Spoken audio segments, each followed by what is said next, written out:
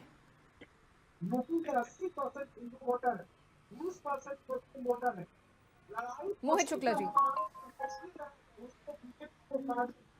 अपूर्वा जी, मेरी आवाज आ रही है आपको? जी जी आ रही है। देखिए, ऐसा है कि जो बांग्लादेश में हिंदुओं की दुर्गति हो रही है और जो बांग्लादेश में निरंतर हिंदुओं पर हमले हो रहे हैं, उस पर चंचल कुमार जी की बात ठीक है, जो भी फैसला लेना है वो सरकार को लेना। हम यहाँ डिबेट कर रहे हैं और मैं भारत सरकार से आपके चैनल के माध्यम से 3 विकल्प बता रहा हूँ समस्या के समाधान की। पहला विकल्प ये है कि प्रधानमंत्री जी तत्काल भारतीय सेना को आदेश दें कि बांग्लादेश में जो हिंदुओं का नरसंहार हो रहा है, सेना वहां पर तत्काल कब्जा कर ले। और आलोक वर्मा जी ने कहा कि 24 घंटे में हमारी सेना बांग्लादेश पर कब्जा कर सकती। जैसे कश्मीर में जब हिंदुओं का नरसंहार हो रहा था तो कश्मीर में हमारी फौज पहुंच गई और आज कश्मीर को काफी हद तक जो है हमारी सेना ने सुरक्षित करके रखा हुआ है। दूसरा विकल्प, अगर ये सरकार नहीं कर सकती है तो बांग्लादेश में जो हिंदू हैं, 1 करोड़ के आसपास हिंदू बचे हैं वहां, उन हिंदुओं को जो 23% थे घट के 8% हो गए हैं, उनको वापस भारत में ले आया जाए। हमें मैं हिंदू धर्मगुरु हूँ, हिंदुओं की सुरक्षा के लिए मैं ये 2 विकल्प बता रहा हूँ। तीसरा विकल्प ये है, अगर ये दोनों सरकार नहीं कर सकती है तो वो कह दे कि हम वहां पर हिंदुओं की सुरक्षा करने में अक्षम है, हम भारत के अंदर है, भारत सुरक्षा करेंगे। आप 15 मिनट के लिए बॉर्डर खोल दीजिए और 80 करोड़ हिंदुओं से बोल दीजिए कि हिंदू से हम जाकर हिंदुओं की रक्षा कर ले। मैं हिंदू धर्म गुरु होने के नाते आश्वस्त करता हूं कि हम सब जाकर हिंदुओं की रक्षा कर लेंगे। और ये 3 विकल्प हैं। तीसरा विकल्प मैं अंतिम रूप में बता रहा हूं, जब सरकार अपने को अक्षम बोल देगी। और ये 2 विकल्प बहुत महत्वपूर्ण है, जिसमें पहला विकल्प इतना शक्तिशाली है। मैं आलोक वर्मा जी की बात से सहमत हूं कि 24 घंटे में हमारी आर्मी इतनी सशक्त है कि बांग्लादेश में दुष्टों को दंड देने में सक्षम। अब आपने जो साजिद रशीदी जी की बात कही, तो ये साजिद रशीदी एक भारत का दुष्ट आतंकवादी है, क्योंकि मैं इसके साथ डिबेट पहले भी कर चुका हूं और इस व्यक्ति की जांच होनी चाहिए। इसको पाकिस्तान बांग्लादेश से फंडिंग हो रही है, ये अक्सर ऐसे अपमानजनक बयान देता है देश के लिए। और इसने हमारी आदरणीय जो सांसद डिम्पल यादव जी के लिए भी, जो बड़ी सम्मानित महिला है देश की, उनके लिए भी सपा की, उनके लिए भी इसने अभद्र टिप्पणी की थी और कि मस्जिद में उस तरह बैठी, मैं तो शब्द भी नहीं बोल सकता किसी महिला के लिए, और इसको दंड भी मिला और इसको एक चैनल पर सार्वजनिक रूप से पीटा गया और अभी भी यह सुधरा नहीं है। इसके पीछे कौन आतंकी गिरोह खड़े हैं? ये निरंतर इस प्रकार के अपमानजनक, कभी हिंदुओं के लिए दलित हिंदू की हत्या वहां पर हुई, निर्मम हत्या हुई, उस पर भी दुष्ट का मुख नहीं बंद हुआ। इसको तुरंत गिरफ्तार किया जाना चाहिए भारत सरकार की ओर से और सीबीआई को इसकी जांच करनी चाहिए। इसको सख्त से सख्त सजा दी जानी चाहिए। ठीक है केएन पांडे, साजिद रशीदी को लेकर ये कहा जा रहा है, एक तरफ तो विपक्ष पल्ला झाड़ ले रहा है, दूसरी तरफ अनर्गल बयानबाजियां लगातार चल रही हैं। यह कहा जा रहा है 23% से 8% पर आ गई है हिंदू आबादी बांग्लादेश में।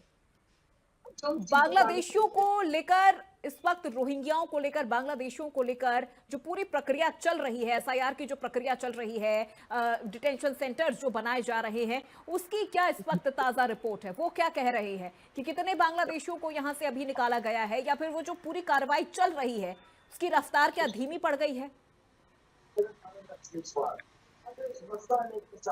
जी पूर्वा जी, उसकी रफ्तार अभी धीमी नहीं पड़ी है। दरअसल जैसे इसके उसका एक प्रोसेस होता है, उस प्रोसेस के तरीके ही काम किया जा रहा है, सबकी स्क्रीनिंग की जा रही है, क्योंकि ये एक तरीके से हमने जैसा पहले ही बताया था कि वन डे प्रोसेस नहीं, इसमें टाइम लगेगा, सबकी स्क्रीनिंग होगी। क्योंकि इन लोगों की जो स्थानीय लोगों ने अपनी वोट की खातिर इतनी मदद कर दी थी कि इनके पास वोटर ID कार्ड भी थे, इनके पास आधार कार्ड भी थे, इनके पास पैन कार्ड भी थे। तो ये सब दस्तावेज ये लोग दिखा रहे हैं, जिसके आधार पर ये साबित करने की कोशिश कर रहे हैं कि ये हिंदुस्तानी है। हालांकि मुख्यमंत्री ने साफ तौर पे कह दिया था कि ना तो आधार कार्ड माना जाएगा, ना तो वोटर ID कार्ड माना जाएगा, ना ही पैन कार्ड माना जाएगा। अब इसमें जो माना जाएगा वो एक तरीके से जन्म प्रमाण पत्र माना जाएगा, चाहे वो हाई स्कूल के आधार पे हो, चाहे वो जो है किसी हॉस्पिटल का हो। तो इसके आधार पे स्क्रीनिंग की जा रही है। स्क्रीनिंग करने के बाद इनको जितने भी उत्तर प्रदेश के तमाम जो 17 नगर निकाय थे वहाँ पे पहले ही आदेश दिया था। हालांकि पूरे उत्तर प्रदेश में ये प्रोसेस चल रहा है, लोगों की स्क्रीनिंग की जा रही है और तमाम लोगों को एक तरीके से देखा जाए, जो डिटेंशन सेंटर बनाए गए थे उसमें अब कुछ दिनों बाद देखा जाएगा कि उसमें उनको उनकी जो चयन की प्रक्रिया थी, वो चयन की प्रक्रिया लगभग अपने अंतिम दौर में। कई जगह इसके एक तरीके से मॉडल भी बनाए गए हैं और गोरखपुर में भी इसका मॉडल बनाया गया और तमाम और जगह भी बनाए गए। तो इसमें धीरे धीरे प्रक्रिया शुरू होगी और इसीलिए शायद अभी देखा होगा आपने विधानसभा में सीधे तौर पर जो है मुख्यमंत्री साहब कहा था कि अगर हमने बांग्लादेशियों को और एक तरीके से देखा जाए रोहिंग्यों को निकालने की पूरी प्रक्रिया शुरू की, तो उसमें आप जो है एक तरीके से बाधक मत बनिएगा, उनके लिए आंसू मत बनाइएगा। क्योंकि वो साफ तौर पे जिस तरीके से उन्होंने कहा है वो प्रक्रिया पूरी तरीके से अख्तियार करेंगे। उसमें थोड़ा टाइम जरूर लग रहा है, लेकिन एक ना एक दिन जल्दी ही वो दिन आ जाएगा जब रोहिंग्याओं को और बांग्लादेशियों को चिन्हित करके उनको डिटेंशन सेंटर में डाला जाएगा और उसके बाद जो है एक तरीके से उनको भारत के बाहर भेजने की जो एक तरीके से देखा जाए इंटरनेशनल प्रोसेस है, उसके तहत उनको वहाँ पे भेजने की प्रक्रिया शुरू की जाएगी। ठीक है, मैं लौटूंगी आपके पास। ठीक है चंचल यादव जी, मैं आऊंगी आपके पास। पहले एक सवाल यहाँ पर आलोक वत्स जी से, उसके बाद मैं सीधे आपके पास आऊंगी। आलोक वत्स मैडम मेरा एक सवाल ऐड ऑन कर लीजिए। जी जी बताइए। बस जी से एक सवाल ऐड ऑन कर जी लीजिए। जी। मुझे मैडम आपके चैनल पे इस बात की, देखिए अभी हमारे हिंदू धर्म गुरु कह रहे हैं कि हम हिंदुओं को छोड़ दिया जाए, अभी हम लेके आ जाएंगे। आप बताओ कितनी शर्मनाक बात है। जब देश की बात आती है तो हिंदू मुसलमान क्यों सोचते हो भाई? उस देश की 140 करोड़ आवाम एक देश के लिए मरने के लिए न्यौछावर रहती है। हाँ। क्यों हिंदू मुसलमान में बांटना चाहते हो? मैं इनके लिए चंद पंक्तियां पढ़ देता हूं। ये वो लोग हैं जो बांट दिया इस धरती को, क्या चांद सितारों का होगा? नदियों के कुछ नाम रखे, बहती धारों का क्या होगा? शिव की गंगा भी पानी है, आबे जमजम भी पानी है, मुल्ला भी पिए पंडित भी पिए, पानी का मजहब क्या होगा? इन फिरका परस्तों से पूछो, क्या सूरज अलग बनाओगे? एक हवा में सांस है सबकी, क्या हवा भी नहीं चलाओगे? क्यों बांटना चाहते हो भाई? देश की बात आती है, हमारे देश का, चाहे वो कुरैशी हो, चाहे वो हमारी जो सेना, सुनिए हमारी जो विंग कमांडर थी, सुनिए सुनो सुनो सुनो, अरे शुक्ला जी सुनो भैया, अरे शुक्ला जी सुन लीजिए, शुक्ला जी सुन लीजिए, शुक्ला जी सुन लीजिए। आप अगर इतना ही ये देश संविधान से चलती है। मैडम आप बताओ, इस विषय पर राशिद साजिद रशीदी जैसे मुसलमान सवाल उठा रहे हैं। मैडम ये बताओ, संत हैं वो तो ये कह रहे हैं कि 2022 से तो भारत में इतने लोगों की हत्या जय श्री राम बोल के कर दी गई है। ये बयान है उनका, आप सुन लीजिएगा। नहीं बोलते हैं वो ये कह रहे हैं। अब रुक जाइए एक मिनट, चंचल यादव जी, मोहित शुक्ला जी, एक मिनट रुक जाइए सर। आलोक वत्स जी से मेरा सवाल है, एक मिनट रुक जाइए, अभी रुक जाइए। आप उसमें बहसबाजी नहीं, आप उसमें बहसबाजी नहीं, रुक जाइए। मोहित शुक्ला जी रुक जाइए। मोहित शुक्ला जी मेरी आवाज अगर आपको मिल रही है तो प्लीज सर, मैं भारतीय हूं, प्लीज सर शांत हो जाइए। आलोक वत्स जी से मुझे सवाल लेने दीजिए। मैडम आप बताओ, आपके चैनल पे कैसे कैसे मोहित Shukla ji please sir, audio down करिए। ये भी इनसे पूछ लो। अभी जब यहाँ लड़ाई लड़ने की बात आई, अरे रुक जाइए सर, रुक जाइए मोहित शुक्ला जी, मत सर प्लीज ऐसे मत करिए। नहीं चंचल यादव जी, मोहित शुक्ला जी, ठीक है सर, ठीक है। ये जोश, ये गर्मी बहुत जरूरी है, लेकिन हर जगह नहीं। रुक जाइए मोहित शुक्ला जी, एक मिनट रुक जाइए प्लीज। ऑडियो डाउन करिए, कहाँ बैठाई जाती है बीजेपी को? ऑडियो डाउन करिए। रुक जाए, अब बताओ ना, सशक्त प्रधानमंत्री है। रुक जाइए। नहीं चंचल यादव जी, अब आप भी रुक जाइए। अभी बारी आलोक वत्स जी की है। आलोक वत्स जी, क्या आपको ये नहीं लगता है कि बांग्लादेश पर एक प्रेशर बनाने की जरूरत है? मोहम्मद यूनुस से ये सवाल करने की जरूरत है कि जो हिंदुओं की आबादी 23% थी वो 8% कैसे हो गई है? ये राजनीतिक विरोध है या ये जो जेनोसाइड हो रहा है, ये जो मास्केयर हो रहा है इस वक्त बांग्लादेश में, क्यों सरकार चुप है सर? सरकार क्यों नहीं सवाल पूछ रही है? सरकार क्यों नहीं प्रेशर बना रही है? ये सवाल तो आपसे पूछा जाएगा सर। अपूर्वा जी, आपको लगता है कि हम हाथ पे हाथ धर के बैठे हुए हैं? उच्च स्तरीय वार्ता में ये सारी बातें उनको बार बार कही जा चुकी है और उनको चेतावनी भी दी गई है कि अगर इसको आप नहीं रोक पाएंगे तो इसके बुरे परिणाम होंगे। लेकिन अभी मैं समाजवादी पार्टी के प्रवक्ता को सुन रहा था, जिनके नजर में हम सब टोटल लोग अज्ञानी हैं, लुच्चे हैं, लफंगे हैं, और ये इन्हीं की पार्टी सबसे बड़ी राष्ट्रभक्त और सबसे सद्भाव वाली पार्टी है। हमने कोई अतीक अहमद, कोई मुख्तार अंसारी, कोई आजम खान नहीं पैदा किया। हमने समाजवाद को अपने हिसाब से नहीं मोड़ा। कहां लिखा है लोहिया के समाजवाद ने कि बेटे के बाद बाप के बाद बेटे को अध्यक्ष बनाकर पार्टी को आगे चलाओ? कहां लिखा है कि जब परिवारवाद के ऊपर बोलोगे पहले अपने बारे में बात करो। ऑलरेडी राजनाथ सिंह से लेकर के पंकज सिंह से लेकर श्रद्धेय कल्याण सिंह से लेकर के राजवीर सिंह से लेकर के उनके बेटे संदीप सिंह से लेकर के जितने भी बीजेपी के नेता हैं जिनके पास बाल बच्चे हैं, वो सब के सब राजनीति में है। एक कोई नेता का नाम बताओ जिसके बाल बच्चे हों और राजनीति में ना हो। चर्चा की दिशा मुड़ जाएगी। बाल बच्चे हैं ही तो राजनीति कहां करेंगे? आप मुझे बताओ ना। आदरणीय अमित शाह जी का बेटा है कि नहीं है? परिवारवाद इस वक्त मुद्दा नहीं है सर। अपूर्वा जी, ये परिवारवाद की बात करेंगे। अभी इनसे पूछिए ना, इन्हीं की पार्टी के भी बिहार में सरकार बनी है, संधान मंत्री है, बेटा मंत्री है, ससुर जी मंत्री है, बहु मंत्री है, बहु विधायक है। क्या बातें करते हो वक्ता? इनकी पार्टी और उनकी पार्टी वाला मुद्दा नहीं है। हमारे पूर्वांचल कहावत है, एक होके बांग्लादेश के खिलाफ कर मोर्चा बोलेंगे। परिवारवाद की बात कर रही है। बांग्लादेश में हिंदुओं के साथ जो जेनोसाइड हो रहा है, इनका परिवारवाद बताओ इनको। मानेंगे आप लोग? मुद्दा ये है सर, इनकी पार्टी में कितने अध्यक्ष हुए, उनकी पार्टी में कितना परिवारवाद है, ये चलता रहेगा सर। ये ताउम्र चलता रहेगा जब तक बीजेपी है, जब तक समाजवादी पार्टी है, ये ताउम्र आप चलता रहेगा, खेलते रहिएगा सर आपस में। मेरी बात सुनिए, आप उन लोगों के बारे में सोचिए ना कि बांग्लादेश में हिंदू अभी फंसे हुए प्रधानमंत्री हैं के लिए और मुख्यमंत्री के लिए बोला, और इन्होंने लुच्चे लफंगे बोले आरएसएस को और उसको। अरे आरएसएस को मैंने नहीं बोला है, मैंने बोला कुछ लुच्चे लफंगे, जी मैं छोड़ दूंगा, कुछ लुच्चे लफंगे जो अपने आप को हिंदू के ठेकेदार मानते हैं। और हमारा धर्म इतना खूबसूरत है बच्चा, हमारा धर्म कब से नफरत करने लगा दो लोगों दूसरे धर्मों से? जावेद अहमद जी का रुख करना पड़ेगा। अभी हमारे धर्म गुरु बैठे हैं, इनसे अगर हम पूछें कि बताओ हमारा धर्म किस नफरत करता है क्या, तो धर्म गुरु कहेंगे नहीं नफरत करता है। तो नफरत क्यों कर रही बजरंग दल? नफरत क्यों कर रहे आरएसएस के द्वारा क्यों कराया जा रहा है? जो आपने 100 साल में जो बीज बोया है नफरत का, वो फल फूल रहा है। हम बांग्लादेश के विषय पर चर्चा कर रहे हैं। आप हमारे धर्मगुरु बैठे हैं, इनसे अगर पूछे, हमारे जानकार हम इनको प्रणाम कर लेता हूँ। धर्मगुरु जी बताइए, क्या हमारा हिंदू धर्म इतना कमजोर है? दूसरे धर्म से नफरत करेगा हमारा? फंसे हुए हिंदुओं के लिए आप मुझे बताइए ना धर्मगुरु जी। रुक जाइए, नहीं क्या हम नफरत करना सिखाते हैं? ऑडियो डाउन करिए।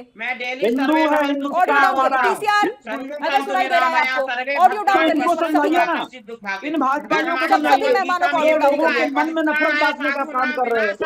हम तो चाह रहे हैं धर्मगुरु जी, सबसे पहले तो आप इन लोगों को समझाइए। हम दुष्टों का साथ नहीं देते। पीसीआर से कह रही हूं, अगर उनको सुनाई दे रहा है तो सभी मेहमानों को ऑडियो डाउन करें। अगर जब मानवता पे अत्याचार होगा, सनातन धर्म बोलेगा, क्योंकि भगवान कृष्ण ने कहा है कि जो मानवता पर अत्याचार चलिए रुक जाइए मोहित शुक्ला जी, रुक जाइए सर, रुक जाइए। भगवान कृष्ण ने ये भी बोला है, आत्मा जिसकी मुट्ठी में वही सच्ची परमात्मा है, कहने को जीवात्मा लेकिन वास्तव में परमात्मा है। पहले महात्मा जी, पहले जावेद अहमद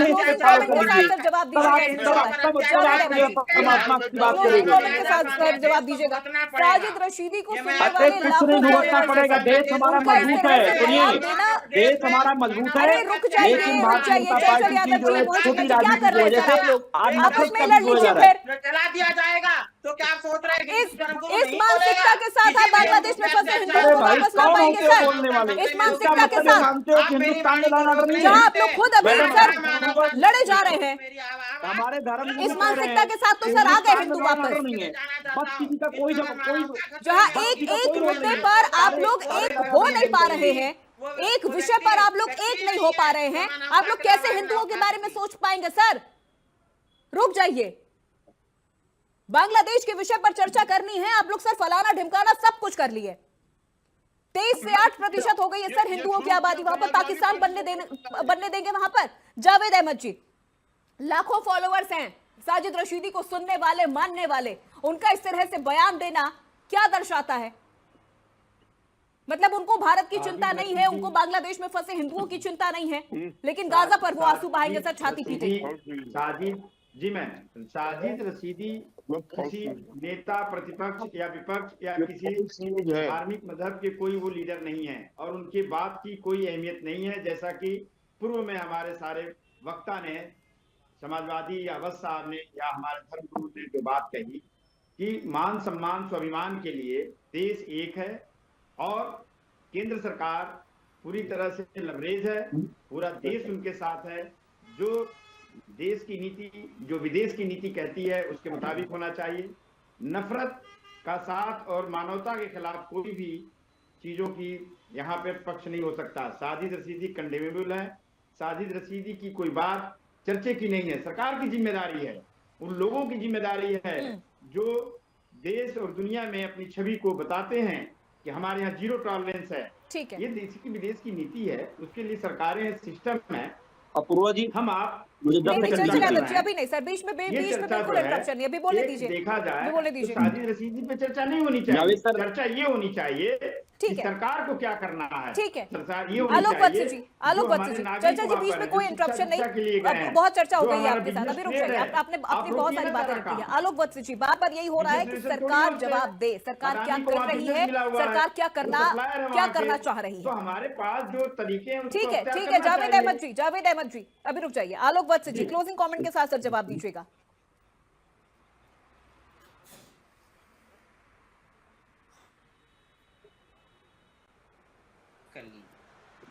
अपना माइक अनम्यूट कर लीजिए सर। अनम्यूट करिए बात से जी। निकल 2 मिनट। लगातार भारतीय उच्च स्तरीय वार्ता कर रही है, अपने लोगों को बचाने की पूरी कवायद में है। ठीक है, और उनको लगातार ये बात समझाया जा रहा है कि अगर आपने ये सब नहीं बंद किया तो इसके परिणाम बुरे होंगे। अभी विदेशी ताकतें चाहती है कि हम वार में ठीक है। आलोक वत्स जी, देखिए वक्त इतनी इजाजत दे रहा है, चर्चा को यहीं पर समाप्त करना होगा, लेकिन निष्कर्ष यही है कि सरकार को भी आगे आने की जरूरत है। सरकार अगर वार्ता कर रही है तो उस वार्ता का क्या नतीजा निकलकर सामने आ रहा है, इस पर बांग्लादेश में फंसे हुए उन हिंदुओं की नजर है, उन 8% हिंदुओं की नजर है जो इस वक्त वहां पर फंसे हुए हैं और एक एक दिन वो ये सोचकर बिता रहे हैं कि कल का सूरज वो देख पाएंगे या नहीं। 23 हिंदुओं की जान चली गई है। आखिर कब इसे नरसंहार मानेंगे विपक्ष के लोग और वो 2 कौड़ी की मानसिकता वाले लोग, साजिद रशीदी जैसे, जो ये कहते हैं कि हमें तो पहले अपने घर को देखना है लेकिन गाजा पर हम छाती पीट कर रोएंगे। वहां पर जो हो रहा है वो हम नरसंहार मानेंगे, लेकिन बांग्लादेश में जो हो रहा है उसे हम राजनीति मानेंगे, उसे हम राजनीति विरोध मानेंगे। दिग्विजय सिंह जैसे लीडर्स ये बयान देते हैं कि बांग्लादेश में जो हो रहा है वो भारत में हुई कार्रवाई का नतीजा है। सरकार से उम्मीद है भारतीयों को और बांग्लादेश में फंसे हिंदुओं को भी। तो फिलहाल आज की इस चर्चा में मेरे साथ बस इतना ही। प्रदेश की तमाम खबरों के लिए आप देखते रहिए इंडिया न्यूज उत्तर प्रदेश उत्तराखंड।